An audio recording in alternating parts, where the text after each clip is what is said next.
We'll get started here. Thank you everyone for coming. And Hedgen, thanks for inviting me to come speak here. I actually did this talk in Vegas at the NADL, and he asked me to come give it here as well. So I'm honored to be here to talk to you about building a great culture to attract and retain talent. So my name is Rob Nazzal. I was one of the co-founders of a company called CAP. I know some of you know CAP, but no, don't know it? Okay. Well, CAP we started the business as a milling center back in 2010. And actually I have a picture of myself and my partner, Bob Cohen, that we took on day one. It was, I think, the only day that we wore ties in the office. We wanted to take this picture for LMT magazine to commemorate that moment. And I actually only picked up this picture for this presentation. I never looked at it again. It's brought back some great memories. We were, just to give a little background on the history and the importance of that history on why culture played such an important role in our business. We started the business as a milling center. And on day one, Bob had a dental lab. And what we did was we basically took his equipment that he had for the dental lab that he was using for himself. We kept it in the same space in this milling room and just called it CAP, and turned that into a regional milling center where we serviced local laboratories, providing them with milling center services back when a single coping cost $95 for a lava coping. Those days are a long time ago. And over the course of the next few years, we had grown. This was actually our team on day one. These were dental technicians that had worked at ADT that then moved over. And it was at this point in my career, I was about 35 in this picture. I don't know why the camera makes my facial hair look more gray. I don't know. It's probably like a technology problem or something. But I was at a point in my career where I was reflecting on what were the things that I enjoyed about my own time with my work. And at the end of the day, what it came down to was really two things: to work with really kind people who were highly competent. Those were the two most important things for me. Whenever I came home feeling great about the work I was doing, it was always because I was interacting with those kinds of people. And whenever I worked with people whenever I came home and had a really bad day, it almost is guaranteed that I was working with someone that didn't have either of those aspects. And I wanted to take this opportunity with Bob as we started this company to make sure that we really built a company that had that, and truly for probably selfish reasons, because I wanted to come home from work every day with a big smile on my face enjoying what I did. So I remember telling Bob this story about how important it was, and he just kind of looked at me and says, he didn't actually say the words, but with his eyes he said, "That's adorable." So here we are. We moved from our day one. We were in a space of, I think it was like 500 square feet on day one. And so about a year later, we had grown to a point where we had moved into a 7,500 square foot space with about 15 people. That kind of growth was a completely different change in culture from day one to the first year, when you have that many more people in the organization. Another year later, about 30, and here we were, I think this was about 2015, we had about 50 people, and then in 2016 we had about 72 people in the organization. We had transitioned the business from just a milling center to realizing that as mills were becoming less expensive, that our customers needed not a milling center anymore, but it became much easier for you to bring your mills in-house, your CAD/CAM equipment in-house. And we helped over 1,500 dental labs make the transition into digital manufacturing. Some of you are in the room here today. It was a very fun ride, but the business model had changed, the size of the business changed rapidly, and this all could not have been possible without a great team with a great culture. And what I'd like to do today is to share with you some of the tools that we used to build this culture, share with you the tips and tricks that you can actually take back on Monday and hopefully make a difference in your lab. These things have to be adapted to your lab, but out of all these kinds of talks, I think if you get 1 or 2 golden nuggets from this, I think I've done my job. So let's dig into it. The first thing I want to do is talk about what is a culture. Like, it's a very amorphous word. What is it? Why does it matter? And how can you influence it? How can you build it? How can you change it in your organization? So we'll go through each of these, and we'll hopefully leave you with some action items that you can take with you to make a difference. In a word, you can think of workplace culture as the personality of the business. Okay, it's still a little bit amorphous, but it gives you a little bit more of a feel of what that means. Like, when you walk into the building, what is that feel that you get? Are you seeing people running around like crazy? Are you feeling like it's calm and controlled? Just like in a personality in a person, you get that feel. There are a lot of different dimensions to it, right? There are different things that you look at, and even each person who interacts with a person or with a company culture gets something different from it. So I picked out 4 dimensions that I tend to look at in an organization. There were many more that involve this sort of the culture, but I'll pick on 4 to give us a feel and kind of a framework to be thinking about what is the culture. The number 1 is this concept of the ways of working together. So how do people interact with each other? Are they able to work out issues? Are they open with their communication? Or is it more of a heads down, like we don't work through things? Or is it, maybe they talk to, if they have a problem with one person, they talk to another person about it, right? What are the ways of working together where issues get resolved and things get done? Intensity and urgency. By the way, none of these things that I'm going to be talking about I don't want to put values on them. For each person and each manager and each owner, there are different aspects of these dimensions that you need to pick what's right for your organization. So when I talk about intensity and urgency, there are organizations where everything is urgent, everyone is running around like crazy. There are other organizations where it just looks like everybody is laid back, and getting things done may not feel like the most important thing. Depending on the type of business you're building and what you're trying to accomplish, either ends of the spectrum can be fine. Risk versus reward. This is a really important one, especially when you're trying to do something in an organization that's growing, right? You have people who are very smart and want to encourage them to take risks, but at the same time, you don't want them to be putting the company in harm's way. And so, what is your take on risk versus reward? If someone does take a risk and they fail, how do you react to that outcome, right? It's just as important to understand that if they did fail, that they're sort of nurtured and encouraged by that and take the lesson from it. I personally was a very big proponent of letting people take risks in CAP. At the same time, I was very vocal about the fact that I don't like seeing us make the same mistake over and over again. So there was a very important dynamic in helping people understand that failing's okay, but making that same mistake over and over again is not. At CAP, it was not a good thing. So we always had to make sure we took the lesson from it. And then top down versus bottom up. So in any organization, especially with production, we have the people who are doing the work tend to be the ones who know where the problems are and what could be done to make those things better. And we know this from like the Toyota model, that the knowledge is actually there. But does your organization give people the ability to communicate that and come up with those ideas and implement those ideas? Or does everything have to come top down? And do you encourage that kind of communication? Again, not putting a value on it, but you can sort of see how that might work in certain organizations. It might not work in other organizations.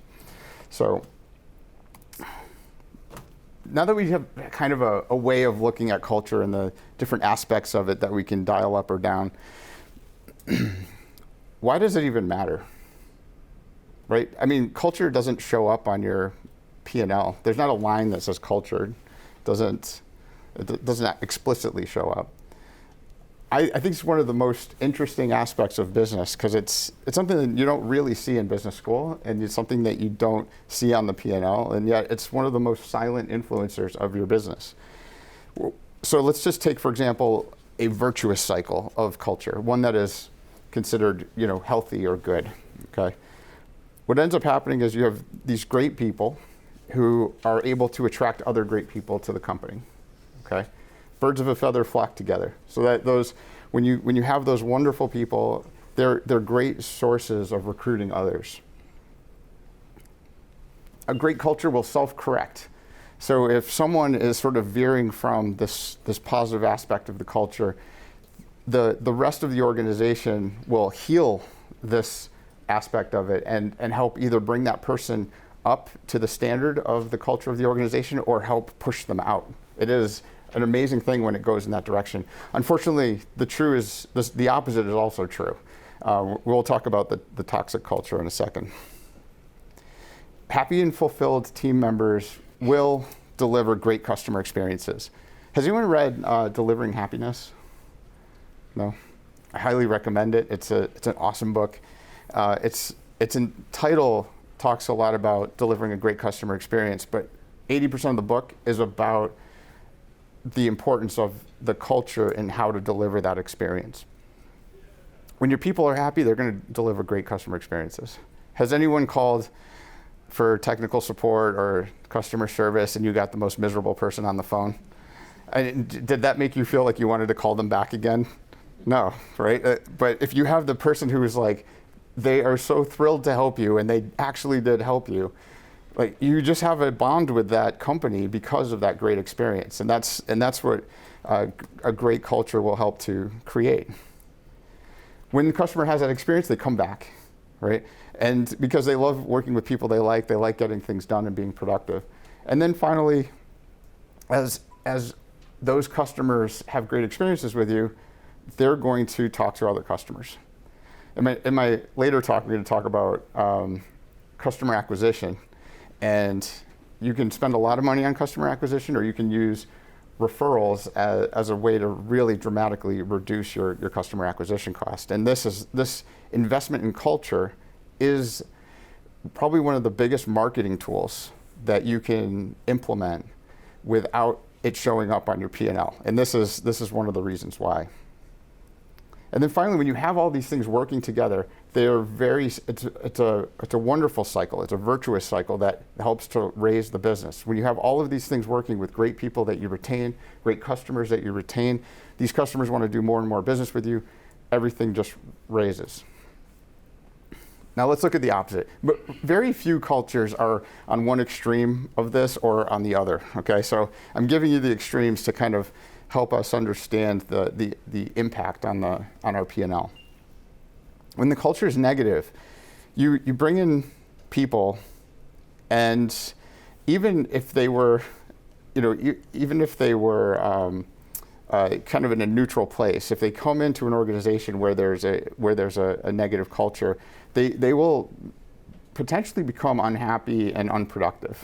Okay, they will be the person on the other end of that phone call where you don't want to call back, right?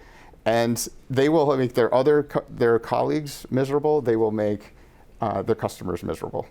And the culture is your brand. Ultimately, you're interacting with, your customers are interacting with people. And this culture shows up in every single interaction. When you then lose those customers and those team members, you have institutional knowledge that walks out the door. You spent time and money training those people. They're gone. And now you have to go recruit again, which is a big cost. And then you have to train again.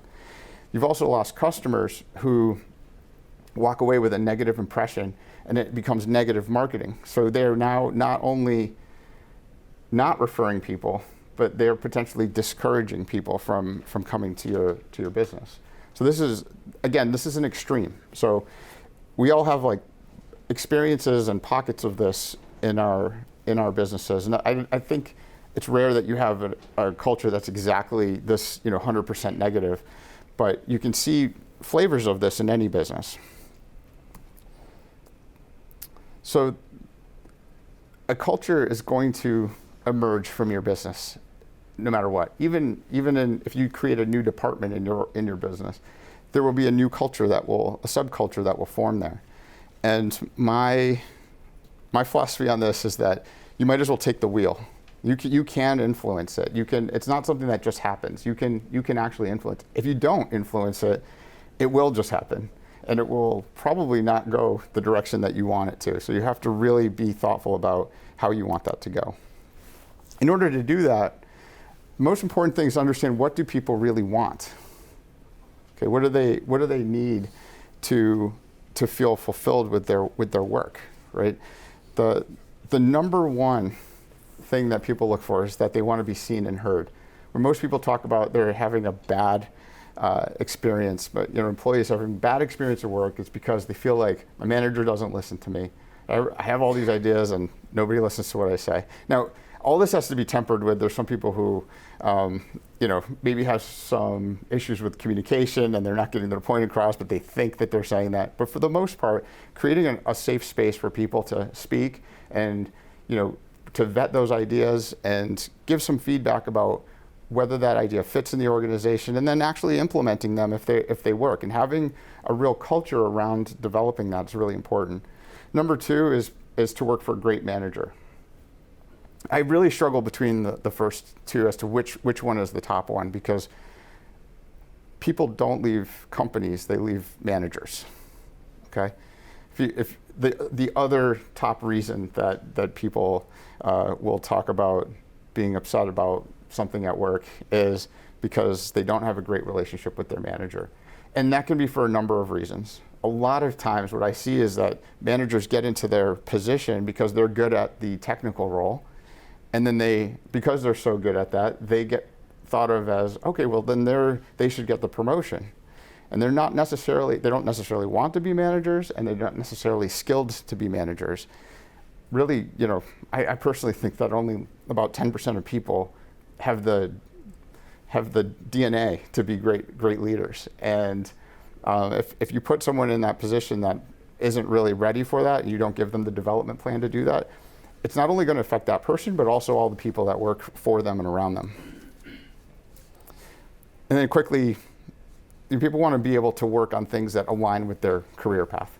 So, just making sure that you're in alignment in the recruiting process with that person and throughout their time with you, and making sure that you're finding opportunities to put those opportunities in front of them, and giving them the space to be able to be open with you about what their goals are. And then finally, to be treated fairly. I'm going to talk a little bit about that one later. Okay, so now we've set the stage. The most important thing that we got to start with here is, how do you define what is the culture that you want? So if you're never going to get that outcome if you don't actually define it. So at CAP, we actually wrote these down, and we didn't just put it in a drawer. We didn't just put it on the wall. We used this every single day. Okay. The behaviors fell into three categories. The first one is connect with our customers, coworkers, and partners on a human level. Okay. I'll give you some of the bullet points on the next slide that go under each of these. The next one is to take ownership of your work, and then work together as a team to win. Okay. So culture doesn't just have to be this soft, like, be nice kind of stuff. It also plays into the way that we work together and how do we win together. This is a little bit of an eye chart. I'm just going to point out a couple of things on here. If you want to take a picture of it, you're very welcome to. I encourage you to, I think these are great, so I'm very biased, but if you need to adapt them to your business, please feel free. But really, does anyone recognize the first bullet point under point number 1? It's been around forever. And it's, unfortunately, we kind of have to put this down in writing. But it is by far the most important rule on this entire on this entire page. Probably, another one under take ownership is make courageous decisions. To actually take risks. I talked about the risk reward thing. Is make some hard decisions. As a company, we had to make some very hard decisions. We were a milling center, and we had to make the decision to sell mills. Right? Like at the time, I mean, now it makes a lot of sense, but at the time it sounded like a crazy idea for a milling center to sell mills, because we're going to just cannibalize our own business. But the reality was that we were going to die if we didn't do that. And so we had to make that kind of hard decision. And we were very open with the team about why we're doing that and encouraging that kind of thinking in the organization. And then team up to excel, having difficult conversations with your coworkers. So like I said, it's number one is the golden rule, but under number 3, we're also talking about that doesn't mean you don't have hard conversations. You still need to be able to have a productive, difficult conversation with each other. Okay. Leadership. I mean, some of these topics I can talk for an entire day on. I'm going to just fly through this one because I want to just point out a few things that are really important for the leadership influence on culture. Number 1 is you have to do what you say. So if you're a leader in the organization and we have these behaviors that we're expecting of people, you don't have to be perfect, but you have to be pretty darn near perfect in terms of exemplifying those behaviors. If you're asking people to carry those behaviors, you have to set the model for what that is. Be transparent. Okay, transparency builds trust. This picture is actually a picture of us probably like 3 years in. This was a weekly all hands meeting. You see the back of Bob's head there.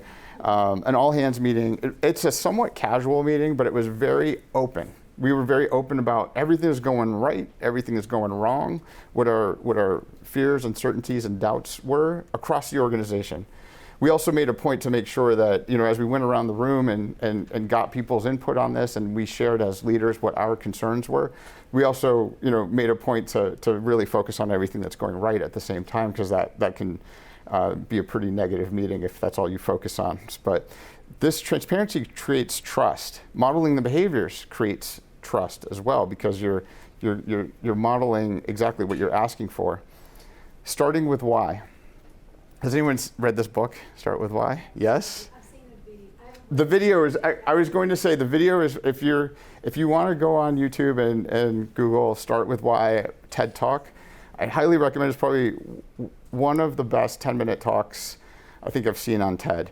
But I might spoil it for you here in 1 minute. It's basically that if you tell people why you're doing what you're doing, if you give the background, the reasoning behind it, and then make the change, okay? Change is hard for people, okay? We resist it as humans. But if you explain why, and that it's in the best interest of the team, the company, and the customer, then you gain trust in that. In the absence of giving the reason why, if you make some significant change and you don't explain why, okay, the human mind will fill in the gap with a story, okay? You probably heard this phrase, stinking thinking, right? It's very common for us to just fill in a story. And you will have to deal with that as people start to look at that. But if you can explain why and you do that consistently, maybe once in a while you'll make a mistake, okay? But when you make a mistake, I've made several mistakes with CAP. And I'll tell you that I think one of the things I learned from that, starting with why, was that I earned the benefit of the doubt from the team that if I did something that might have, if you look at it through the wrong lens, you could be seen as maybe doing something negative. If you consistently start with why and you consistently give respect to the team, then they're going to give you the benefit of the doubt when you do make a mistake. Inconsistency. So, don't have to be perfect, but just try to be as consistent as possible through that.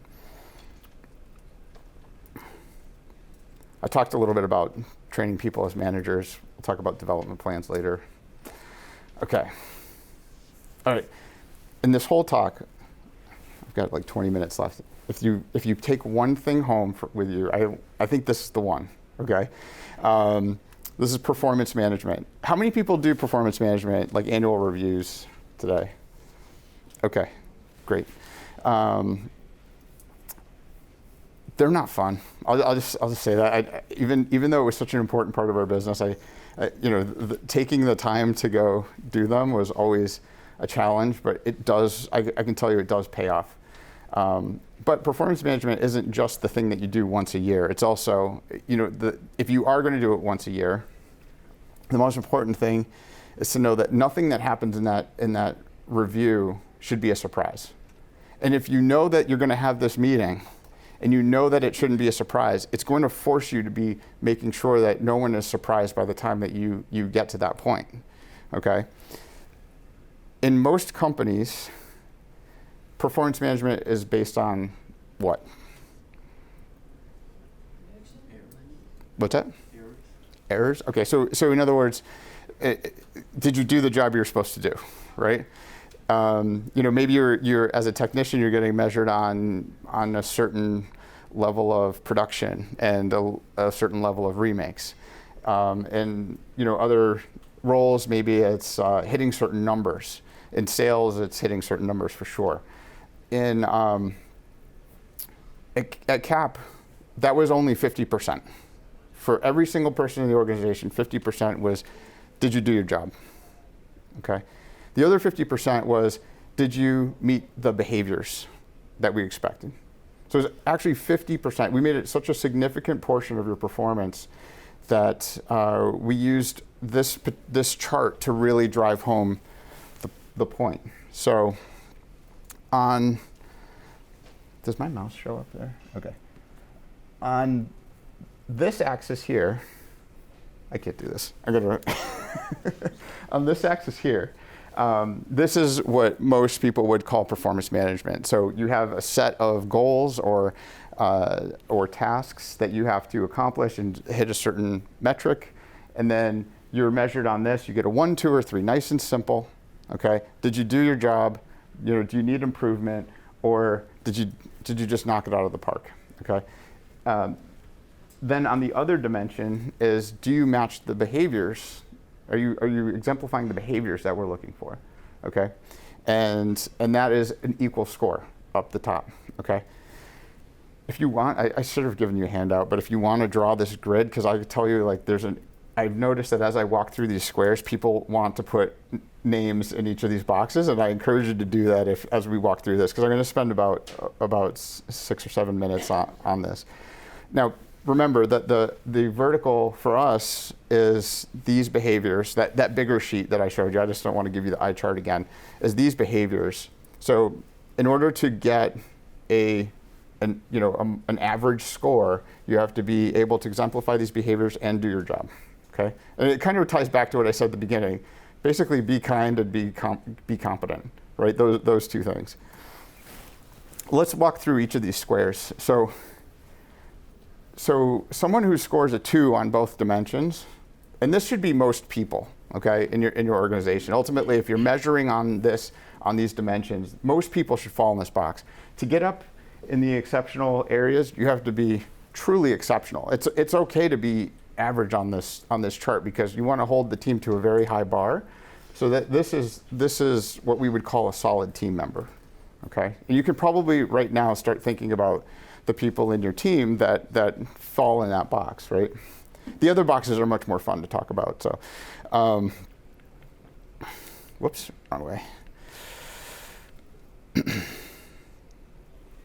So this box where the person's doing their job, but they are just knocking it out of the park in terms of the cultural side, okay?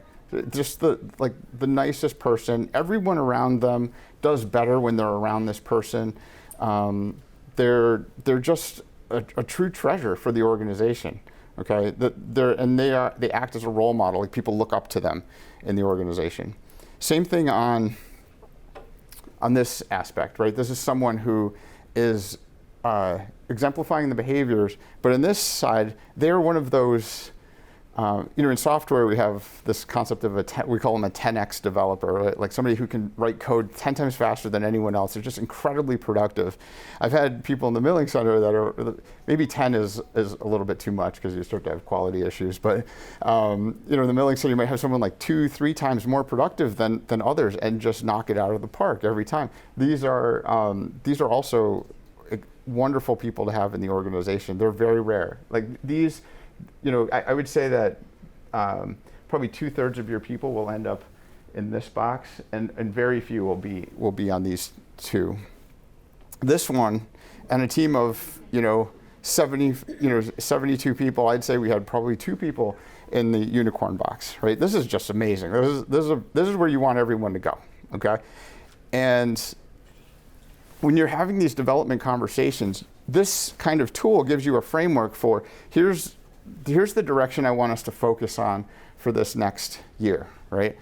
We have to move in this direction. Here's where you are. Here's where we want to move toward. And everyone should be aiming for this corner. Not everyone's going to get there, but it's an aspiration that we really want. Who has a unicorn in their company? I agree. All right. So this is the box you want to. The reason that this is so important is because it's a way for you to talk to your team about what your expectations are, and it's also a way for you to be thinking about what your recruiting process needs to hire into. You want to hire into the green. If you're not hiring into the green, you're already starting from a hole, right? You have work to do. So this is, and I'll give you some tools for how to think about hiring into the green. All right, let's do the fun ones. I mean, fun to talk about, not fun to deal with. So this is someone who's just so nice, but is not good at their job. Most likely they're just in the wrong seat on the bus, and hopefully you can get them into another good seat. And sometimes if you try, it is so hard to say goodbye. I mean, sorry for the cheesy boy band reference, but there's more coming. All right, this one, good culture match, but still not good at their job. This was maybe, hopefully you can coach them into the right direction.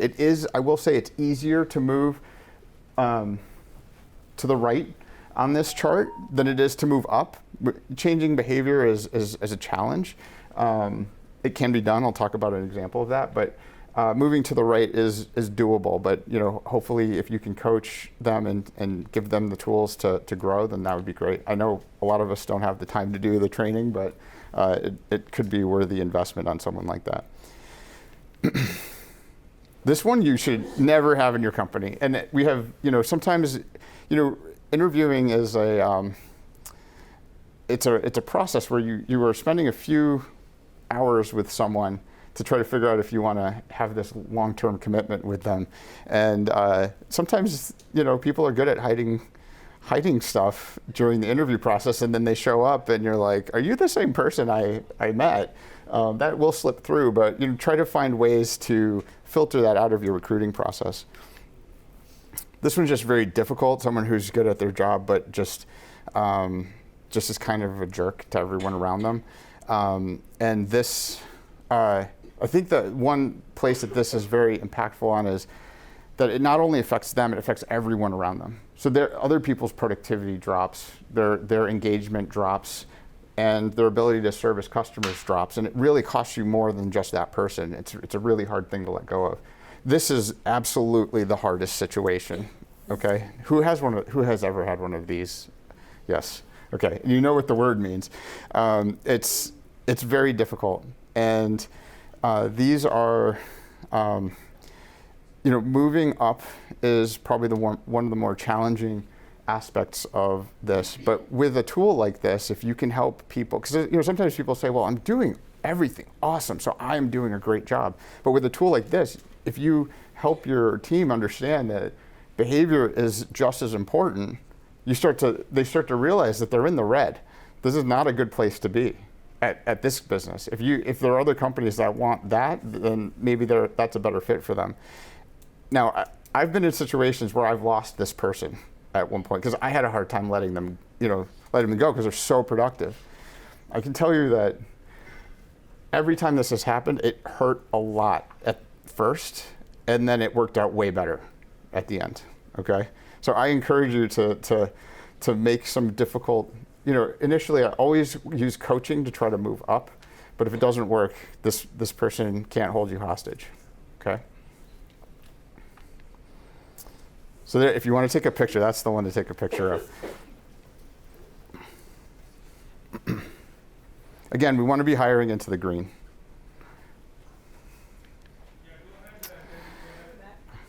Oh, I'm sorry. It is a good looking slide, isn't it? Okay. All right, so to the point about training and development. So training and development is, it's an important aspect of engagement. You know, if you have these high quality, high caliber people, you need to be investing in training. And also realizing that these people are not static. They're going to, the skills that they have can eventually become what we call burnout skills. You probably are very good, I'm sure everyone in this room is very good at something that you no longer want to do, right? I mean, and that's a burnout skill. And your team members are going to go through that same thing. And so making sure that you have conversations where you can understand where's the next step that they want to go, and then also communicate where is the company going. I can tell you at CAP, as things were changing so rapidly, and having these conversations, learning that someone had an interest in an area that I never would have expected unless we would have had that conversation for them to tell me, and opening that door for that conversation. When you find that sweet spot in the middle where the company needs it and that person wants it, that's a magical place to be, because they're extremely motivated to come into the office and do that thing. And it's really important to be thinking about who if I have a new role, can I give that to someone internally, right? It does so much for the organization for people to see that there's a path for them. And then also investing in training. And if you can't afford a training team, which we couldn't at CAP, you know, to give resources for, you know, externally, and actually have a budget for people to be able to do that. Now, probably the most common response I've heard to this is, well, I train my people and they leave me. Okay, and I always think back to this quote, which is the only thing worse than training your employees and having them leave is not training them and having them stay, right? So we need to think about this. I'm gonna play the video, so hopefully the audio is going to come through. We'll see. All right.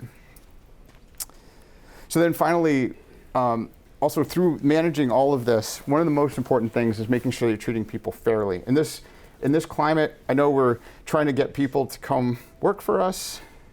Oh, you know what? I'm not plugged into the audio. Thank you. Trying to get people to work for us, and you know, maybe we're thinking that we have to pay more for people who are coming in now. And the one thing I want you to be thinking about is this concept of fairness with the team that you have today, and making sure that you have a thoughtful structure about your pay structure, so that no one is left in a situation where they're feeling like they're being treated unfairly relative to the new people that are coming in, for example, okay? And I know it's a very tempting thing that you have to, you know, it's a difficult thing to deal with in small company. We have to kind of fly by the seat of our pants, but being thoughtful about the pay structure is super important.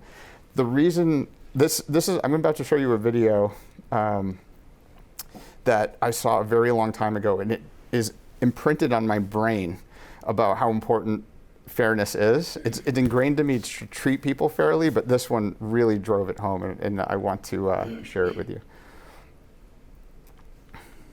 So a final experiment that I want to mention to you is our fairness study. And so this became a very famous study, and there's now many more, because after we did this about 10 years ago, it became very well known. And we did that originally with capuchin monkeys, and I'm going to show you the first experiment that we did. It has now been done with dogs, and with birds, and with chimpanzees. But with Sarah Boston, we started out with capuchin monkeys. So what we did is we put two capuchin monkeys side by side. Again, these animals, they live in a group. They know each other. We take them out of the group, put them in a test chamber. And there's a very simple task that they need to do. And if you give both of them cucumber for the task, the two monkeys side by side, they're perfectly willing to do this 25 times in a row. So cucumber, even though it's really only water in my opinion, but cucumber is perfectly fine for them. Now if you give the partner grapes, the food preferences of my capuchin monkeys correspond exactly with the prices in the supermarket. And so if you give them grapes, that's a far better food, then you create inequity between them. So that's the experiment we did. Recently, we videotaped it with new monkeys who had never done the task, thinking that maybe they would have a stronger reaction, and that turned out to be right. The one on the left is the monkey who gets cucumber. The one on the right is the one who gets grapes. The one who gets cucumber, note that the first piece of cucumber is perfectly fine. The first piece she eats. Then she sees the other one getting grape, and you will see what happens. So she gives a rock to us, that's the task. And we give her a piece of cucumber, and she eats it. The other one needs to give a rock to us. And that's what she does. And she gets a grape. And she eats it. The other one sees that. She gives a rock to us now, gets again cucumber.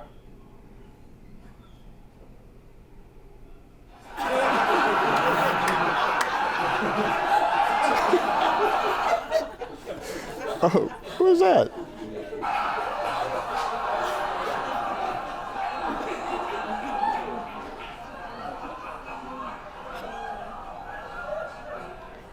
She tests the rock now against the wall. She needs to give it to us. And she gets cucumber again.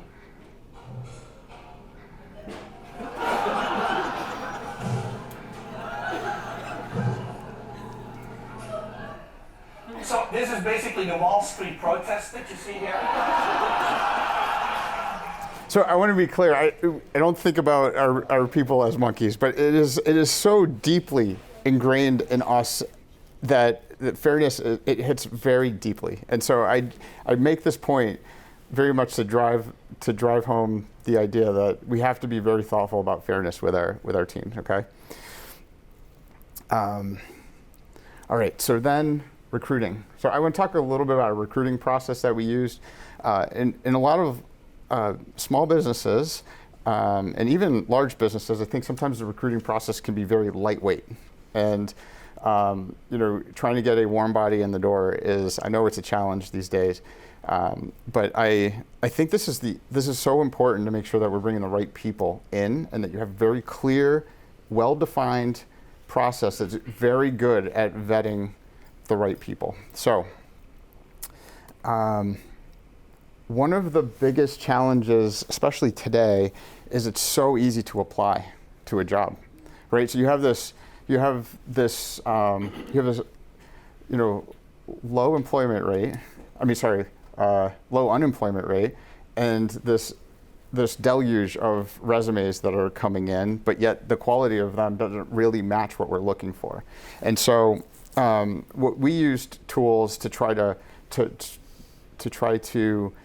filter very easily. When you have a small team, you can't afford to read every resume. It's very easy to miss stuff. And so we used a filtering technique where we, in the application, just put questions in the application.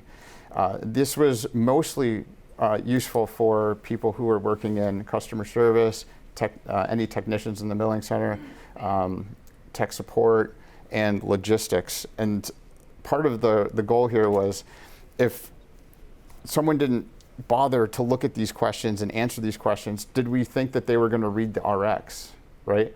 I mean, like that kind of thinking is, are they detail oriented? Are they really looking? And are they interested in this job, or are they just clicking apply on everything? Because it makes a big difference. So here are the questions that we used. Again, you can use whatever questions you want. Sometimes it's just having questions that can make the difference, but I like these for a few reasons.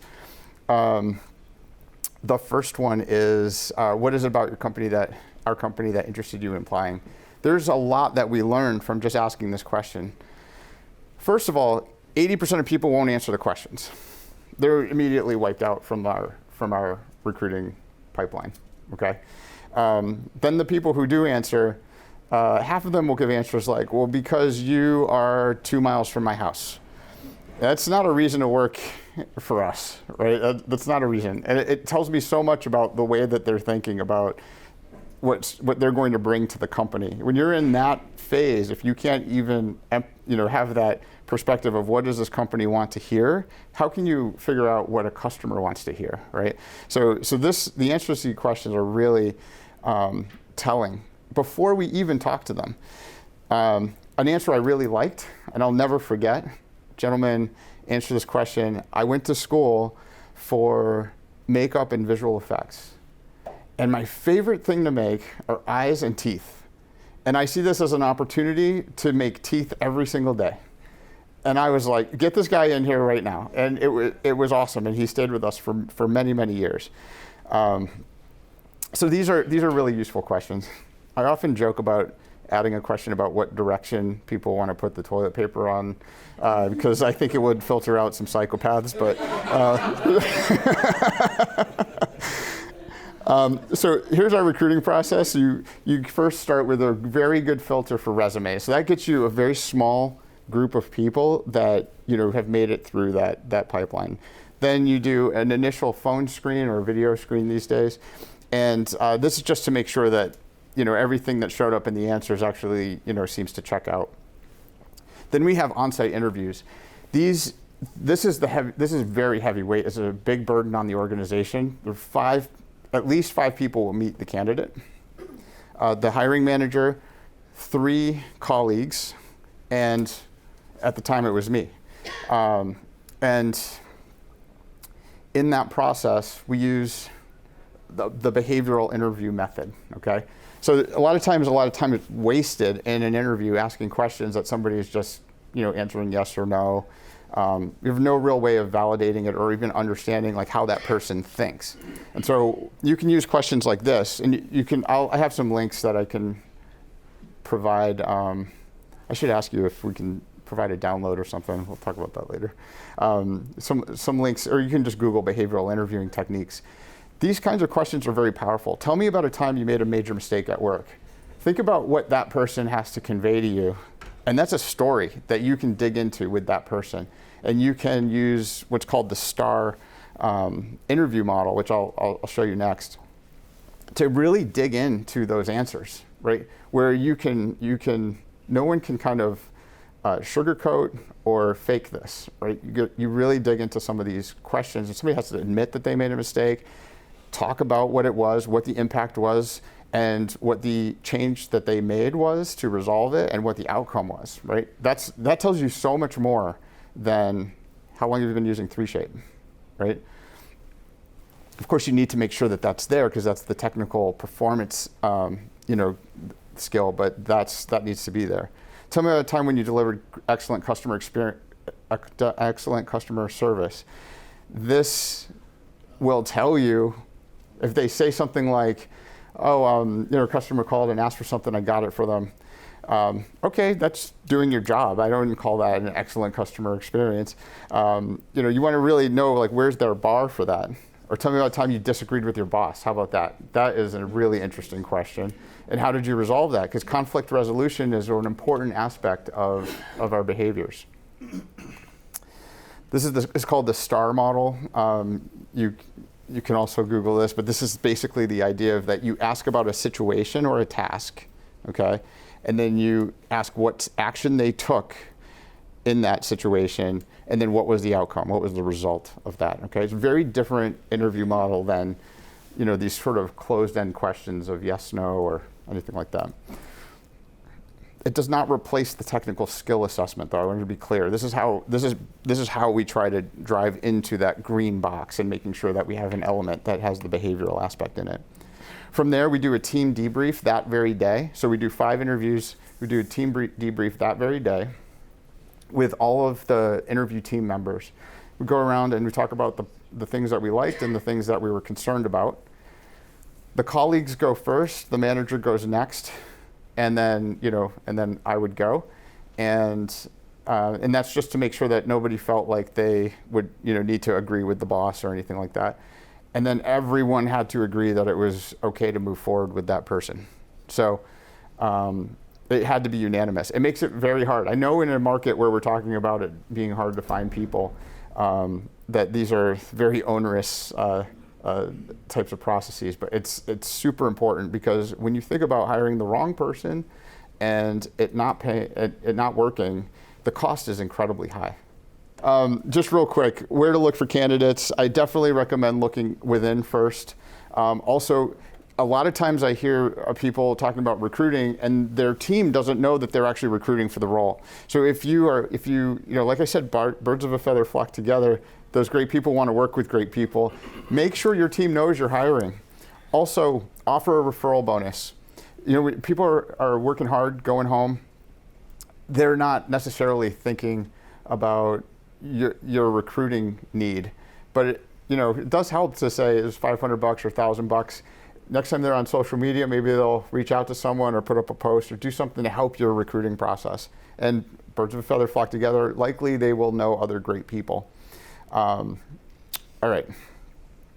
I guess this one thing, if you can hire, if you came across a candidate where you really like the person, you saw this attitude about a history of learning and curiosity and becoming better and self-improvement, I would always take that candidate over someone who maybe has the skill already, but is giving me red flags about their behaviors. Okay, so I always think about this phrase: hire for character, skill can be taught. The onboarding process. This is yet another day talk, but I'm gonna try to do it in 2 minutes here. Some simple things that you can do. This is your way of setting the tone for this new person who's coming on board. Right? It's just as important that you do this well as you did your recruiting process.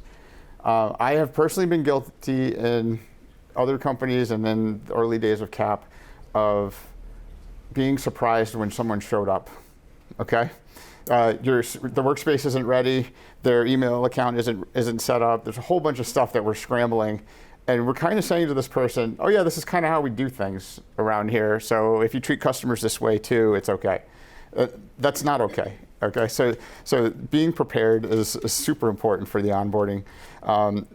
Having a 90-day plan that the manager sort of walks through and make sure that we keep a close contact with this person and helping them understand, and quickly getting a feel for which box they're in and where they need to improve. It's very important to catch that as early in the process as possible. And one-on-ones are super important. The concept of a one-on-one, there's an entire art to. You can find lots of resources about it online. This last super interesting piece, I'm not encouraging you to do this, but I do think it really drives home the point. This is the book, Delivering Happiness, that I'm infatuated with. It's the company Zappos, and they realized how important it was to filter very early. If someone is only there for the paycheck, they're going to take this offer. And those are not the kind of people that I enjoy working with. And so I really like this concept. Never implemented it, but it sort of gave me a North Star about how to think about how important it is to filter. So in the first 4 weeks, you would be offered during training. Anytime you want to leave in the next 4 weeks, we'll pay you to leave. It's a kind of remarkable concept. Okay, so if you want to take this back to your organization, I would say pick 3 people in your company that help you to define your ideal culture. In your organization, you can define it all yourself if you want to, okay?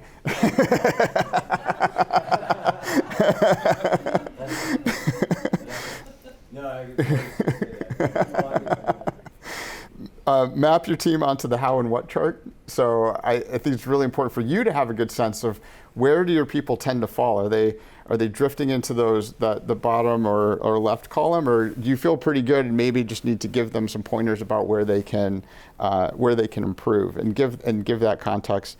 I do recommend an annual review process. I know it's extremely painful, but it is good discipline. It is very good discipline. It is not as wasted time as it may feel. So I do definitely recommend that. And make sure that the managers are having regular conversations with the team members. That is not just about what's going on with this case or what's going on with this, that it's a step back that is saying what's working for you, what's not, what can I unblock for you, being more of that kind of servant type leader. Evaluate your recruiting process. If you saw something in here that you want to None of this stuff that I'm talking about, I'm not asking anyone to wholesale change everything in their business, but giving you some tools that you can maybe incorporate one or two pieces into it. And then, I'm sorry, I'll figure out a way to get you links if you're interested. If there's maybe on the website where this recording is. Okay. Okay. Perfect. So we'll get you the links on that website. And that was it. I'm 1 minute late. Sorry about that. Thank you.